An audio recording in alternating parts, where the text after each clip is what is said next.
এই তেলের গল্প শুরু হয় বগুড়ার বিস্তীর্ণ মাঠে, হলুদ সরিষা ফুলে ভরা খাঁটি গ্রাম বাংলার জমিতে।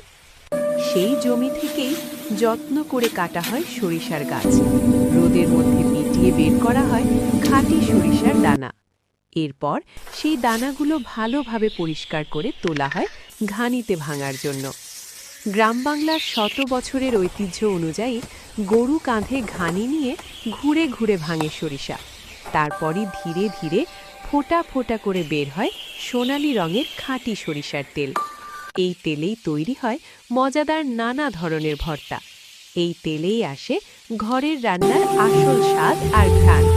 এটাই বগুড়ার খাঁটি সরিষার তেল, যার আস্থা, ভরসা আর বিশ্বাস চোখে দেখেই বোঝা যায়। আপনাদের বিশ্বাসই আমাদের ব্যবসার সবচেয়ে বড় মূলধন। খাঁটি সরিষার তেল চাইলে এখনই ইনবক্স করুন।